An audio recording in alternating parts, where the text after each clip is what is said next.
Good morning. This is White Raptor News Ministries. All praise and glory to the Supreme Spirit of Truth, the living one, the seen and unseen, the visible and invisible, the perpetual force that moves all things in place, the Almighty. Give praise to the Spirit. Truly, the Spirit is great. We're reading here 1 Kings chapter 15, Abijah, king of Judah. In the 18th year of the reign of Jeroboam, son of Nebat, Abijah became king of Judah, and he reigned in Jerusalem 3 years. His mother's name was Maacah, daughter of Abishai. He committed all the sins his father had done before him. His heart was not fully devoted to the Lord his God, as the heart of David his forefather had been. Nonetheless, for David's sake, the Lord his God gave him a lamp in Jerusalem by raising up a son to succeed him and by making Jerusalem strong. The Lord his son gave him a lamp. I think anytime you're talking about a lamp here, you're talking about illumination. Eyes to see, I kind of think it's kind of what it's trying to say here. For David had done what was right in the eyes of the Lord and had not failed to keep any of the Lord's commands all the days of his life, except in the case of Uriah the Hittite. Well, I'm glad that they threw that in, because if you don't know the story here, Uriah the Hittite had a beautiful wife, and King David longed for that wife, so he sends Uriah to the front lines in battle where the fighting is the most fierce, so he'd be killed. And then you got to take into consideration, did these really are these just stories, or did these stories really happen? I don't believe that a righteous man would sin, even though it's really weird. Each one of the prophets written in this Bible, each have their problems.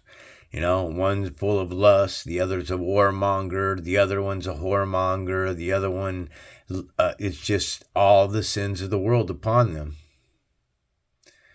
Okay, nevertheless, for David's sake, the Lord his God gave him a lamp in Jerusalem. The lamp, I believe, is illumination, gave him the lamp to see, the power, because that's what it is. For David had done what was right, except for what was done to the Uriah. There was a war between Abijah and Jeroboam throughout Abijah's lifetime. As for the other events of Abijah's reign and all he did, are they not written in the book of the annals of the kings of Judah? And annals, I'm sorry. Sometimes I get ahead of myself. I got some sleepies in my eyes. There was war between Abijah and Jeroboam, and Abijah rested with his ancestors and was buried in the city of David, and Asa, his son, succeeded him as king. Asa, king of Judah. In the 20th year of Jeroboam's king of Israel, Asa became king of Judah, and he reigned in Jerusalem 41 years. His grandmother's name was Maacah, daughter of Abishai.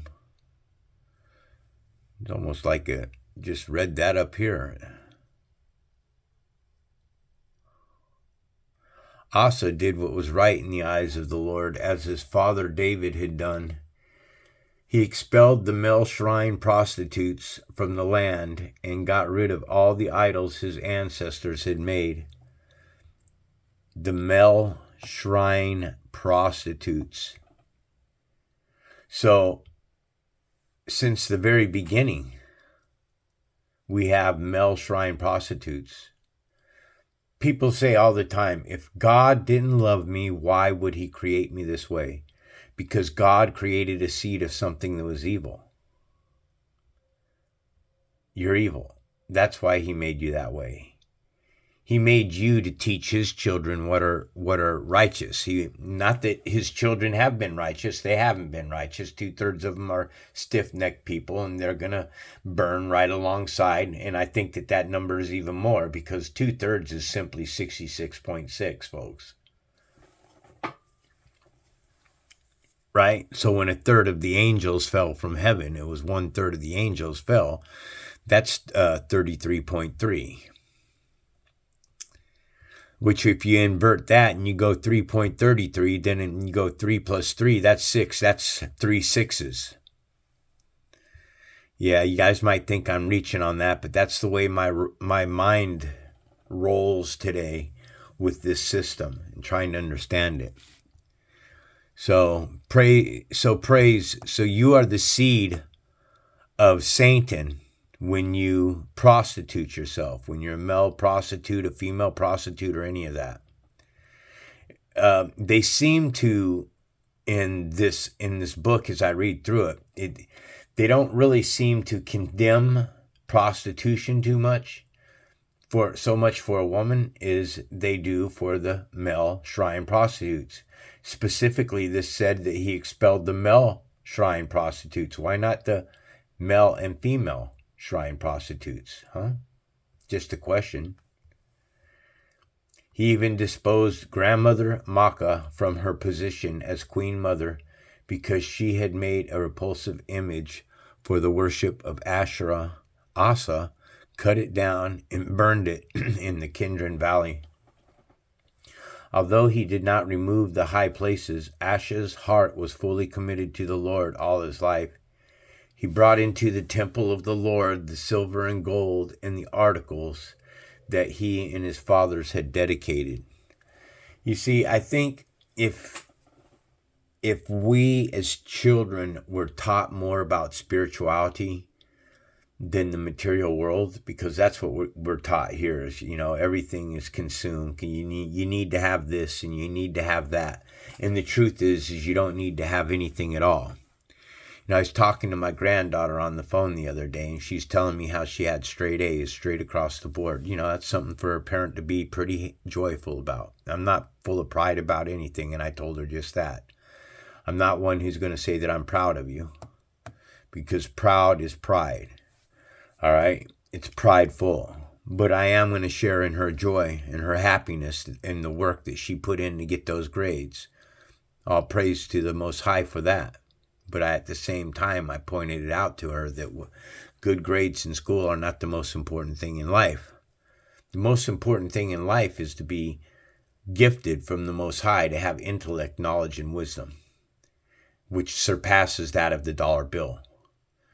Let me give you an example. If everybody in America, if they hadn't taken away the ability for people and put us in lots where we could and allowed us to have at least a couple acres, each family to have a couple acres, then we could sustain ourselves on our own land. We could grow our own vegetables and stuff, and as a community, each plot could grow their own food, and then everybody trades for the foods that they need. You grow potatoes, I'll grow broccoli, you over here can grow the carrots. And then the whole community changes and does an exchange in the food. That's called the barter system, which was something that was very big back in the day. But what they've done, the government, is they've domesticated us just like animals. They've got us shopping in their stores, and everything is what? Packaged in plastic. Everything is packaged in garbage. That wouldn't be the case. Could you imagine how much of the garbage that refuge would no longer be a big thing for grocery stores? Because believe me, folks, that's where most of the plastics all coming out of are the purchases on these purchases of Amazon, grocery stores, these big tech companies. That's the way it is. And each of us are all responsible and guilty. Okay? You might think to yourself, well, hell, I only drink, a gallon of milk every week. If that, me, I don't. I drink 2 gallons of milk a week. I drink more milk than I do water, which is bad.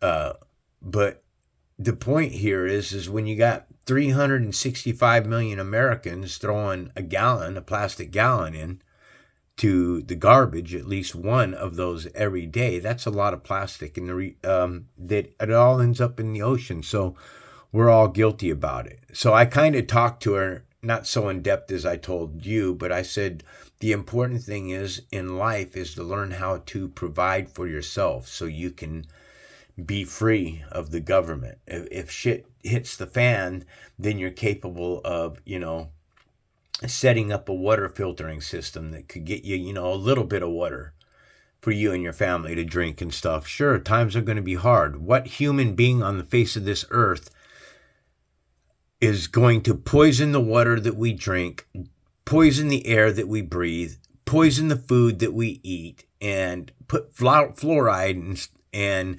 destroy what keeps us closest, the eye of the lamp, our pineal gland, to calcify it with all the stuff, to poison us with refined sugars and stuff, which is the biggest cause of diabetes in America and obesity, is the refined sugar. You see, they've taken it all away from us, and they've stuck us behind these computers and shopping at stores. And I basically said that to my granddaughter. I'm happy that you got straight A's, but the best thing for you to start doing right now at this point in time of your life is to learn how to grow your own food, people. Could you imagine if all America just started growing their own food?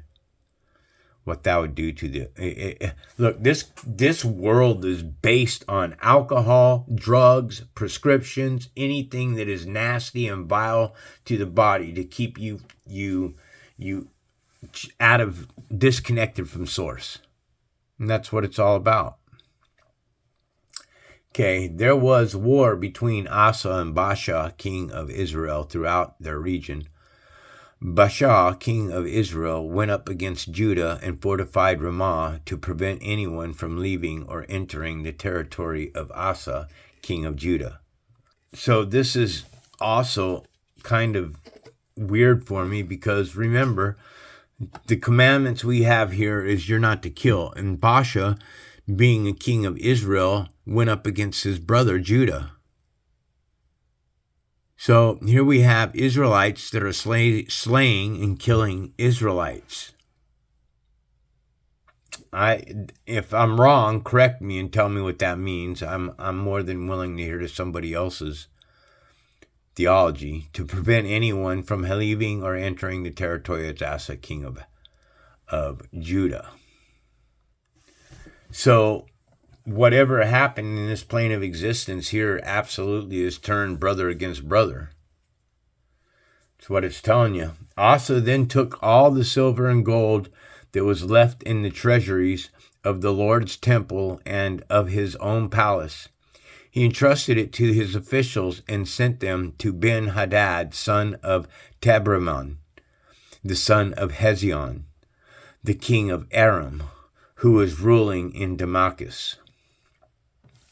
Let there be a treaty between me and you, he said, as there was between my father and your father. See, I am sending you a gift of silver and gold. Now break your treaty with Baasha, king of Israel, so he will withdraw from me. Ben-Hadad agreed with King Asa and sent the commanders of his forces against the town of Israel. He conquered Ijon, Dan, Ebal, Beth, Makkah, and all Kinnereth, in addition to Naphtali. When Baasha heard this, he stopped building Ramah and withdrew to Tirzah. Then King Asa issued an order to all Judah. No one was exempt, and they carried away from Ramah the stones and timber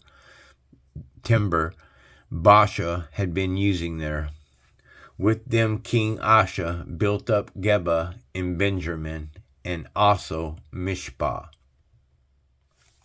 As for all the other events of Asa's reign, all his achievements, all he did, and the cities he built, are they not written in the book of the annals of the king of Judah? In his old age, however, his feet became diseased. Then Asa rested with his ancestors and was buried with them in the city of his father David, and Jehoshaphat, his son, succeeded him as king.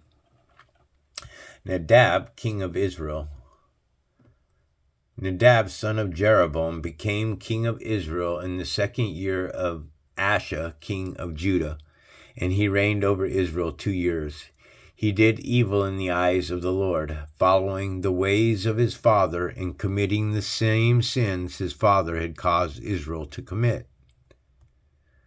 So you have had kings many times throughout this Bible that have caused you to fall, Israel.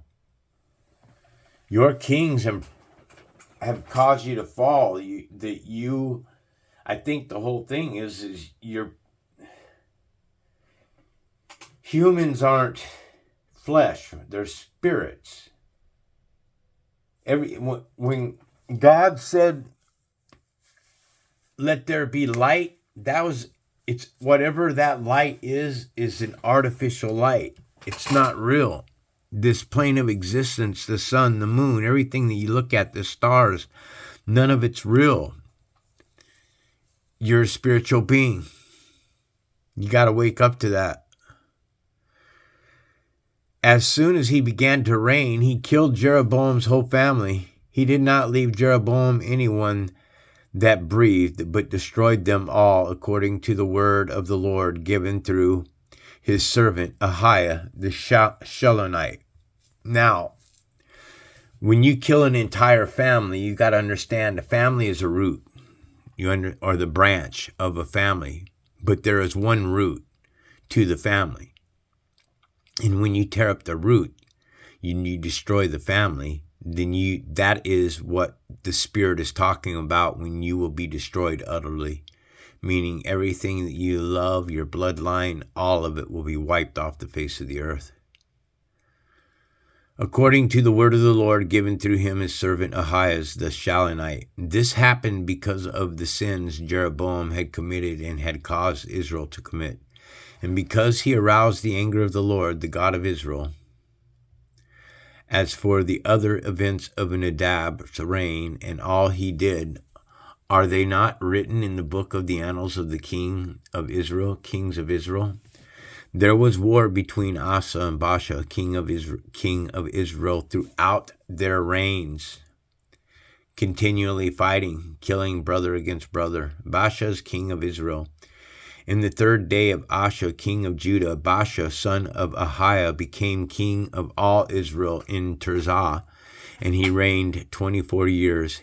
He did evil in the eyes of the Lord, following the ways of Jeroboam, and committed the same sins Jeroboam had caused Israel to commit. I mean, like, shit. Why do you suppose that is? Could it be something to do with the DNA? Or possibly your RNA? What do you think? Anyways, if you have any comments, please leave them in the section. All praise and glory to the Supreme Spirit of Truth. This is White Raptor News Ministries.